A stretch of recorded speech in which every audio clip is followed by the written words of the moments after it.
जय माता दी।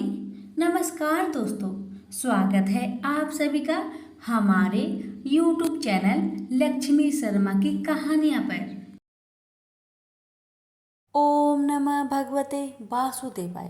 प्रिय दर्शकों, पिछले वीडियो में आप सभी ने सुना था कार्तिक मास कथा अध्याय 1 से लेकर 5 तक, और आज के वीडियो में आप सभी सुनेंगे कार्तिक मास कथा अध्याय 6 से लेकर 11 तक।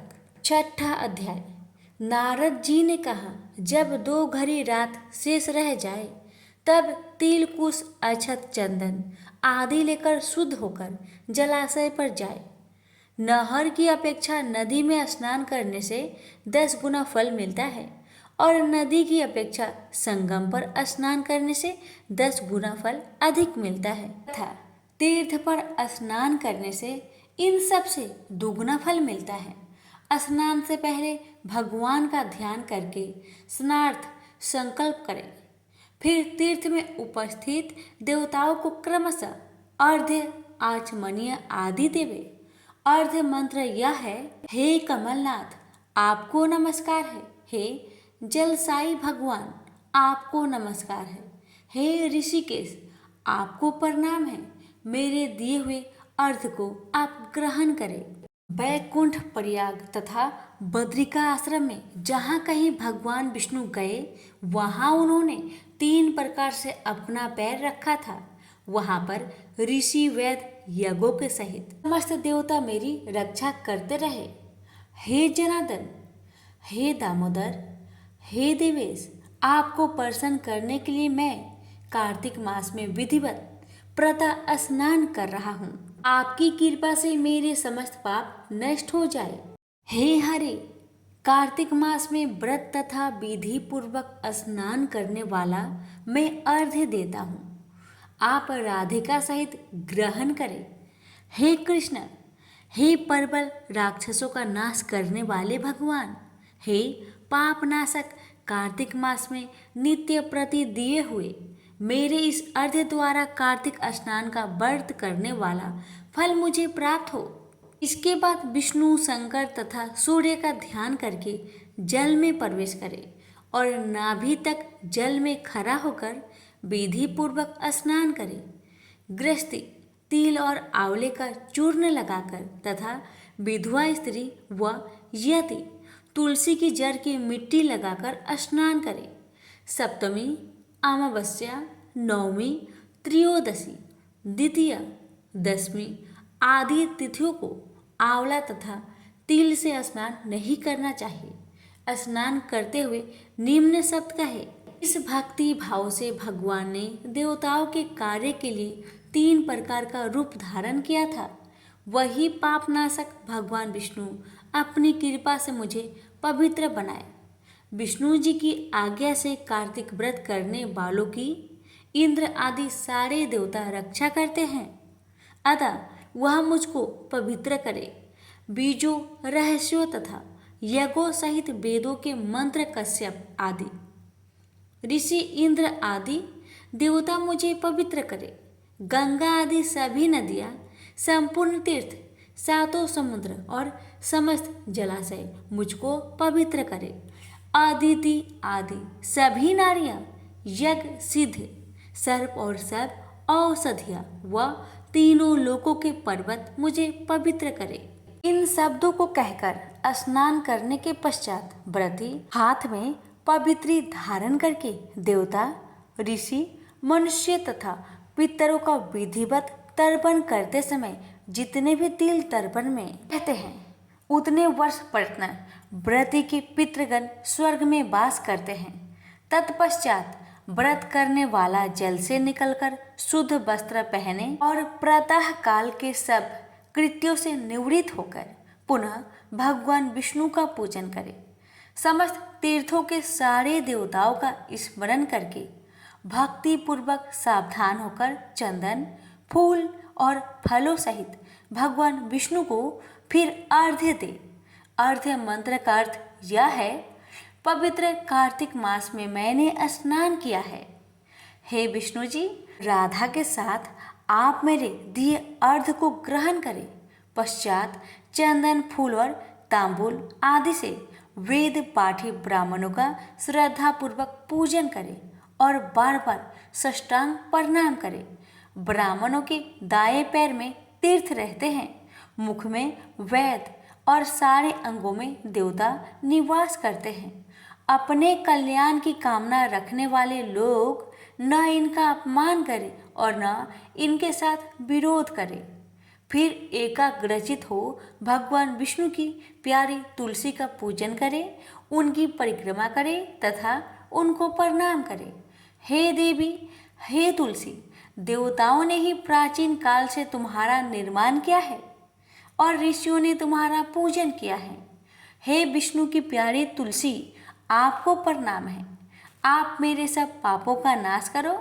इस प्रकार भक्ति पूर्वक जो लोग कार्तिक व्रत का अनुष्ठान करते हैं वह संसार से सुखों को भोगते हुए अंत में मुक्ति को प्राप्त करते हैं। प्रेम से बोलिए लक्ष्मी नारायण की जय। छठा अध्याय समाप्त हुआ। अब सुनेंगे 7वां अध्याय। नारद जी बोले कि हे राजन, कार्तिक मास में व्रत करने वाले के नियम सुनिए। यह मैं आपको संक्षेप में बतलाता हूँ। जो मनुष्य कार्तिक मास का व्रत करता है वह सब तरह के आमिष मांस, उर्द, राई, खटाई तथा मादक वस्तुओं का प्रयोग न करे। यह व्रत करने वाला दूसरे का ग्रहण न करे, किसी से देश न करे तथा तीर्थ के अतिरिक्त अन्य कोई यात्रा न करे। देवता, वेद, ब्राह्मण, गौ, व्रती, नारी, राजा तथा गुरुजनों की निंदा न करे। यह व्रत करने वाला दाल, तिल, पकवान व दान किया हुआ भोजन ग्रहण न करे, किसी की चुगली व निंदा न करे, किसी भी जीव का मांस छूना, पान, कत्था, चूना, नींबू, मसूर, बासी तथा झूठे अन्न प्रयोग न करे। बकरी, गाय तथा भैंस के अतिरिक्त अन्य किसी पशु का दूध कभी भी प्रयोग में न ले। तांबे के बर्तन में रखा हुआ पंचगव्य बहुत छोटे घड़े का पानी एवं केवल अपने लिए ही पका हुआ अन्न प्रयोग करे। कार्तिक मास के व्रती सदा ब्रह्मचार्य से रहे, पृथ्वी पर सोवे और दिन के चौथे पहर केवल एक बार पत्तल में भोजन करे। व्रती केवल नरक चतुर्दशी को तेल लगा सकता है, अन्य तिथियों में बिल्कुल भी नहीं। कार्तिक मास के व्रती मनुष्य सिंघारा, प्याज, मट्ठा, गाजर, मूली इन सब वस्तुओं को बिल्कुल प्रयोग में ना लाए।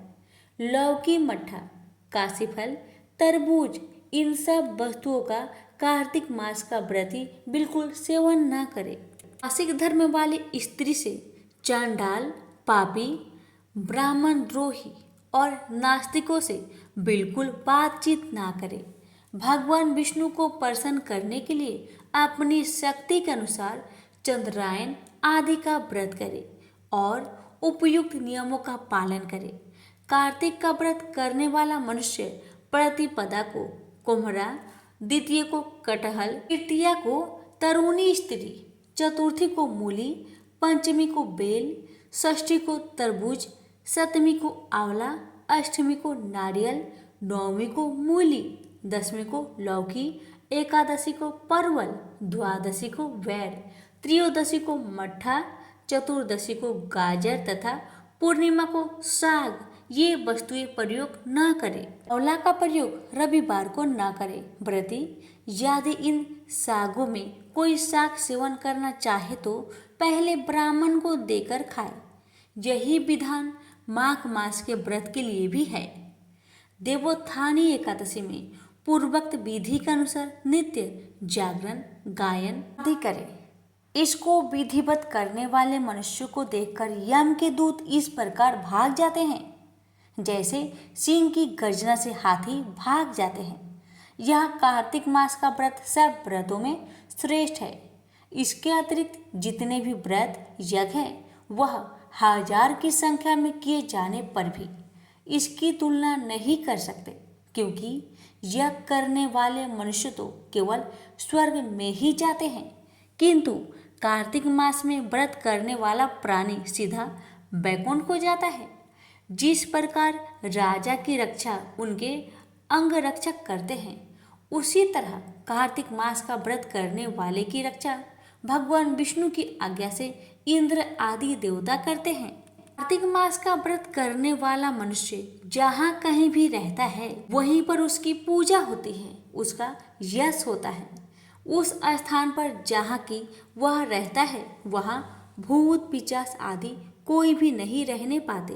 विधि सहित कार्तिक मास का व्रत करने वाले मनुष्य के पुण्यों का वर्णन ब्रह्मा जी भी नहीं कर सकते। यह व्रत संपूर्ण पापों का नाश करने वाला, पुत्र पौत्र और धन धान्य को बढ़ाने वाला है। प्रेम से बोलिए लक्ष्मी नारायण की जय। यहीं पर कार्तिक मास कथा अध्याय 7 समाप्त हुआ। अब सुनिए 8वां अध्याय। नारद जी ने कहा, हे राजन, अब मैं कार्तिक मास के इस व्रत की उद्यापन विधि बताता हूँ। ध्यान पूर्वक सुनिए। व्रती को चाहिए कि कार्तिक मास में शुक्ल पक्ष की चतुर्दशी को व्रत के संपूर्ण फल की प्राप्ति के लिए तथा विष्णु की प्रसन्नता के लिए उद्यापन करे। तुलसी के ऊपर चंदोबा बनाए, वंदन वर्व फूलों से सुसज्जित करे, चावर से सुशोभित मंडप बनाए, चारों दरवाजे पर मिट्टी के बने हुए पुण्यशील, सुशील, जय और विजय इन 4 द्वारपालों को अलग अलग बैठाए। तुलसी की जड़ों में 4 रंग द्वारा वो तो भद्र मंडप बनाए। उसके ऊपर पंचरत्न नारियल रखे और शुद्ध वस्त्र से कलश को ढके। फिर भगवान विष्णु का पूजन करे। द्वादशी को भगवान विष्णु जागे थे। त्रयोदशी को देवताओं ने उनके दर्शन किए थे। चतुर्दशी को देवताओं ने उनका पूजन किया था, इसलिए भगवान विष्णु की उद्यापन पूजा की जाती है। उस दिन संयम तथा शांत चित्त से व्रत करना चाहिए। अपने गुरु की मूर्ति बनाकर षोडशोपचार तथा विविध नैवेद्य आदि से भगवान विष्णु का पूजन करें। व्रती विविध प्रकार के वाद्य तथा कीर्तन करता हुआ उस रात्रि में जागरण करे। जो प्राणी श्रद्धा पूर्वक भगवान विष्णु का कीर्तन करते हैं, उन लोगों के 100 जन्मों के पाप धुल जाते हैं। जो व्यक्ति भगवान के निमित्त जागरण करके रात्रि भर भगवान का कीर्तन करते हैं, उनको असंख्य गोदान का फल मिलता है। जो लोग भगवान की मूर्ति के सामने नित्य गान करते हैं, उनके अनेक जन्मों के एकत्रित पाप नष्ट हो जाते हैं। जो भगवान के सम्मुख बैठकर कीर्तन करता है और बंसी आदि बजाकर भागवत भक्तों को प्रसन्न करता है और भक्ति से रात्रि भर जागरण करता है, उसे करोड़ों तीर्थ करने का फल मिलता है। पूर्णमासी को पत्नी सहित वेद पाठी ब्राह्मण को या केवल एक ही श्रेष्ठ ब्राह्मण को उसकी पत्नी सहित बुलाए और उन्हें खीर आदि का मधुर भोजन कराए और यथाशक्ति दक्षिणा दे, क्योंकि पूर्णमासी को ही भगवान ने अपने भक्तों को वरदान दिया था और मत्स्य रूप धारण किया था। अतएव उस दिन जो दान, हवन, जप आदि भगवान विष्णु के निमित्त किया जाता है, वह अक्षय फल का देने वाला होता है। इसलिए व्रती 3 या 1 ब्राह्मण को सब पत्नीक सामर्थ्य अनुसार भोजन कराए। उन ब्राह्मणों को अपनी सामर्थ्य के अनुसार दक्षिणा देकर प्रणाम करें। बाद में भगवान विष्णु की पूजा करके अन्य देवताओं तथा तुलसी व कपिला गाय का पूजन करें। व्रत की कथा सुनने वाले गुरु व उपरोक्त ब्राह्मणों को वस्त्रभूषण आदि से पूजन करके उनसे इस प्रकार क्षमा प्रार्थना करें। आप सब लोगों की अनुकंपा से मुझ पर भगवान सदा प्रसन्न रहे। इस व्रत को करने से मेरे 7 जन्मों के किए हुए पाप नष्ट हो जाए और मेरी संतान चिरंजीवी हो। इस पूजा के द्वारा मेरी सभी इच्छाएं पूर्ण हो। मेरी मृत्यु होने के बाद मुझे अतिशय दुर्लभ विष्णुलोक मिले। पूजा की सारी वस्तुएं के साथ गाय भी गुरु को दान में दे। पश्चात घर वालों और मित्रों के साथ स्वयं भोजन करे। इस तरीके से जो प्राणी कार्तिक मास का व्रत और उद्यापन करता है वह पाप रहित होकर मनोवांछित कामनाओं को प्राप्त करता है। प्रेम से बोलिए लक्ष्मी नारायण की जय। पर कार्तिक मास कथा अध्याय 8 समाप्त हुआ। अब सुनेंगे 9वां अध्याय। राजा पृथु बोले, हे श्रेष्ठ मुनि नारद जी, आपने कार्तिक मास के व्रत में जो तुलसी की जड़ में भगवान विष्णु का निवास बताकर उस स्थान की मिट्टी का पूजन करना बतलाया है। अतः मैं श्री तुलसी जी के महात्म्य को सुनना चाहता हूँ। तुलसी कहाँ और कैसे उत्पन्न हुई यह बताने की कृपा करें। नारद जी ने कहा, राजन, आप सावधान होकर तुलसी जी की महत्ता तथा उनके जन्म का प्राचीन इतिहास सुनिए। एक समय जब देवगुरु बृहस्पति और देवराज इंद्र कैलाश पर्वत पर शंकर जी का दर्शन करने गए तो भगवान शंकर ने अपने भक्त की परीक्षा ली। उन जटाधारी दिगंबर ने उनके मार्ग में अवरोध डाला। यद्यपि वह तेजस्वी, शांत, लंबी भुजा और चौड़ी छाती वाले गौरवर्ण अपने विशाल नेत्रों से युक्त तथा सिर पर जटाधारी वैसे ही बैठे थे, तथापि उन भगवान शंकर को ना पहचान कर इंद्र ने उनका नाम, धाम आदि परिचय पूछा और कहा कि शंकर जी अपने स्थान पर है या कहीं गए हैं। इस पर उस तपस्वी ने कुछ भी नहीं कहा, परंतु त्रिलोकी नाथ के ऐश्वर्य से गर्वित होकर इंद्र कब चुप रहते हैं।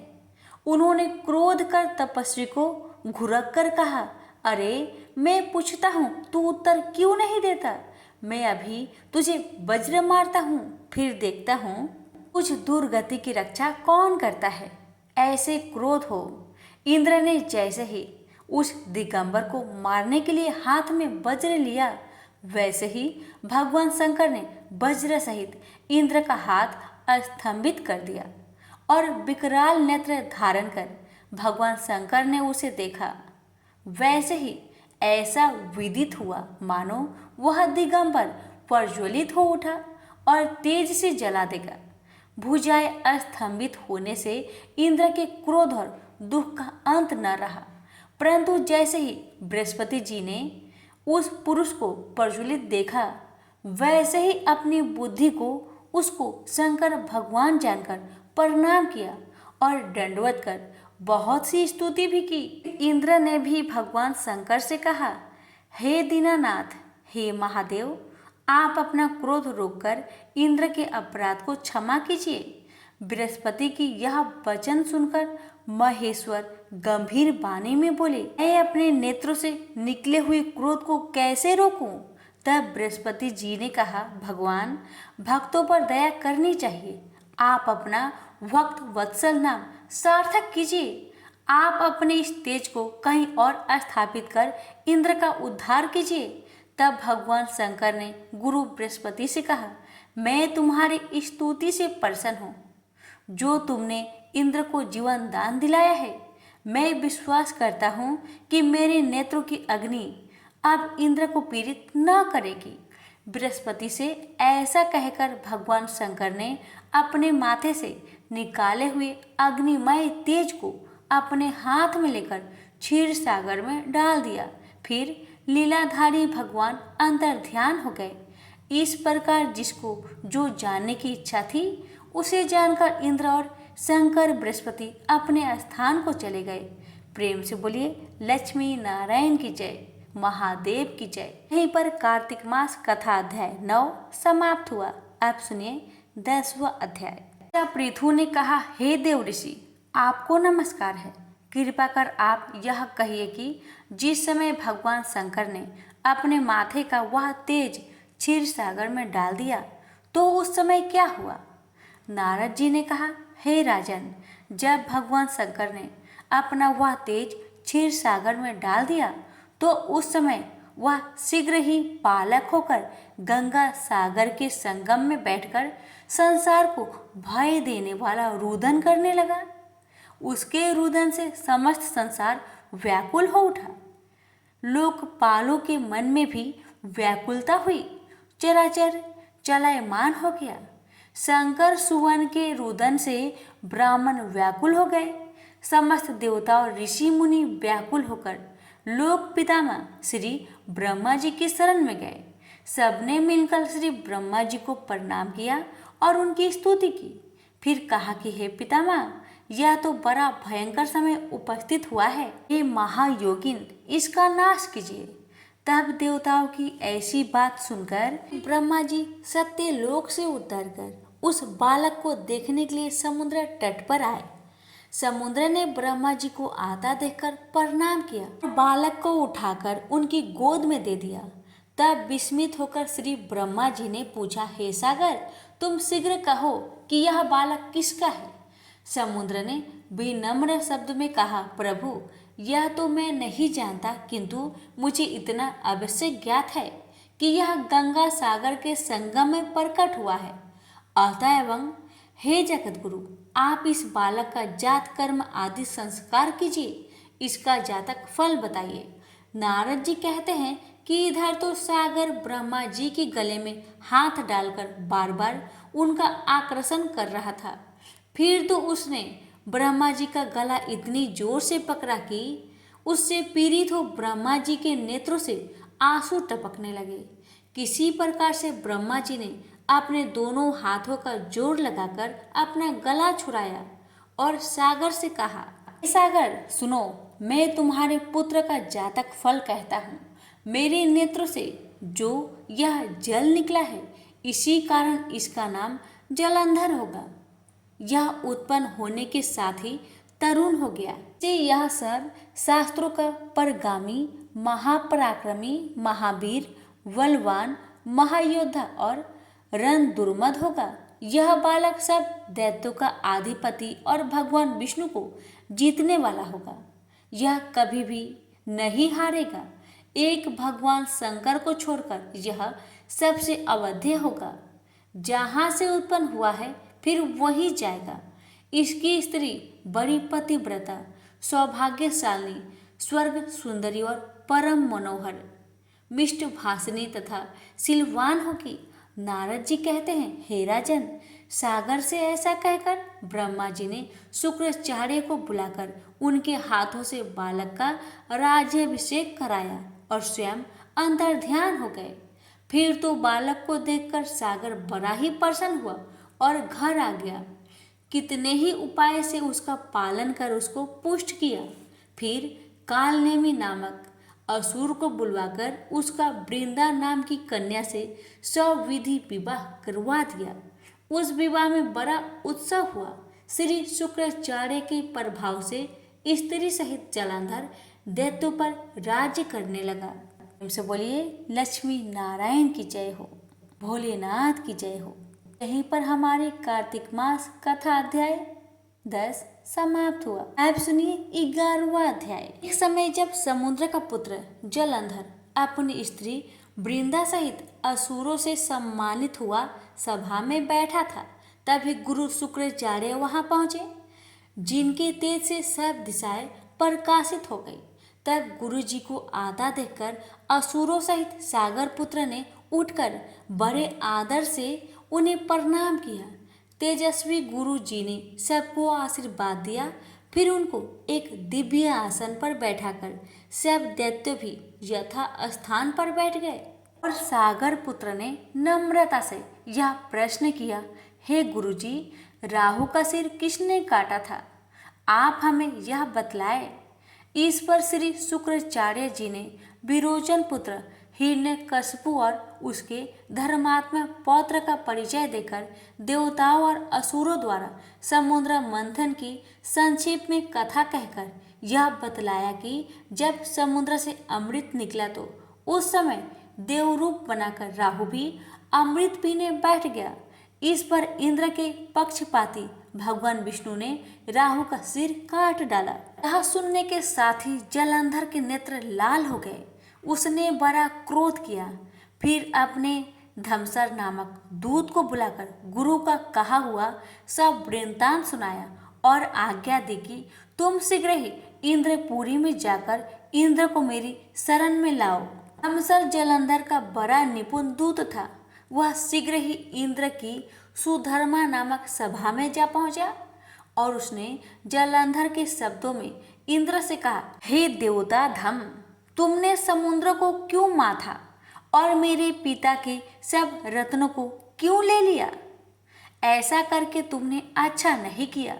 यदि तू अपना भला चाहता है तो उन सब रत्नों सहित देवताओं के साथ मेरी शरण में आ जा, अन्यथा हे सुराथम, मैं सत्य कहता हूँ कि तेरा राज्य ध्वंस कर दूंगा। इंद्र यह सुनकर बहुत विस्मित हुआ और कहने लगा, पहले सागर ने मेरे भय से सब पर्वतों को अपनी कुक्षी में क्यों स्थान दिया और मेरे शत्रु दैत्य की क्यों रक्षा की? इसी कारण से मैंने उनके सब रत्न हरण किए हैं। मैं सत्य कहता हूँ कि मेरी द्रोही सुखी नहीं रह सकता। इंद्र की बात सुनकर वह दूत शीघ्र ही जलंधर के पास आया और सब बातें उसे कह सुनाई, जिसे सुनते ही वह दैत्य क्रोध के मारे अपने होठों को काटने लगा और देवताओं को जीतने के लिए उसने उद्योग आरंभ कर दिया। फिर तो सब दिशाओं तथा पाताल से करोड़ों दैत्य उसके पास पहुंच गए। शुभ निशुभ सेनापतियों को साथ लेकर जलंधर इंद्र से युद्ध करने लगा। ग्रही उसने इंद्र के नंदन वन में अपनी विशाल सेना उतार दी। वीरों की शंख ध्वनि और घोर गर्जन से इंद्रपुरी गूंज उठी। अमरावती छोड़कर देवता उनसे युद्ध करने चले गए।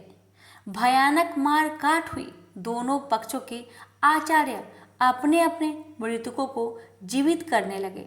असुरों के आचार्य गुरु शुक्र अपनी मृत संजीवनी विद्या से और देवगुरु बृहस्पति पूर्णागिरि से औषधियां लाकर मृतकों को जिताते रहे। इस पर जलंधर ने अपने गुरु शुक्राचार्य जी से क्रोध होकर कहा, मेरे हाथ से मरे हुए देवता कैसे जीवित है? जिलाने वाली औषधियां तो सब आपके पास ही है, फिर यह कैसे संभव है? इस पर श्री शुक्राचार्य जी ने गुरुदेव श्री बृहस्पति जी द्वारा द्रोणागिरि से औषधि लाकर देवताओं को जिलाने की बात बताई। यह सुनकर जलंधर और भी क्रोध हो गया। श्री शुक्राचार्य जी ने कहा, क्रोध क्यों होते हो? यदि शक्ति है तो द्रोणागिरि पर्वत को उखाड़कर समुद्र में फेंक दो, तब मेरे कथन की सत्यता प्रमाणित हो जाएगी। इस पर जलंधर क्रोध होकर शीघ्र ही द्रोणागिरि पर्वत के पास जा पहुंचा और अपनी भुजाओं द्वारा उसे जड़ से उखाड़कर समुद्र में फेंक दिया। यह तो भगवान शंकर का तेज था, इसमें जलंधर की कोई विचित्रता नहीं थी। तत्पश्चात यह सागर पुत्र युद्ध भूमि में आकर बड़े वेग से देवताओं का संहार करने लगा। जब गुरु बृहस्पति औषधि लेने गए, द्रोणागिरि पर्वत पर पहुंचे तो द्रोणागिरि की जगह वहां पर उन्हें सूना मैदान मिला। तब वह भयभीत होकर देवताओं के पास आए और कहा कि युद्ध को बंद कर दो, तुम लोग अब जलंधर को नहीं जीत सकोगे। पहले इंद्र ने जो भगवान शंकर का अपमान किया था, यह उसी का फल है। यह सुनकर देवता युद्ध की आशा त्याग अत्यंत ही व्याकुल होकर इधर उधर भाग निकले। सिंधुसुत निर्भय होकर अमरावती में प्रविष्ट हो गया। इंद्र आदि सब देवताओं ने गुफा में शरण ली। प्रेम से बोलिए लक्ष्मी नारायण की जय, उमापति शंकर भगवान की जय। यहीं पर हमारी कार्तिक मास कथा अध्याय 11वां समाप्त हुआ।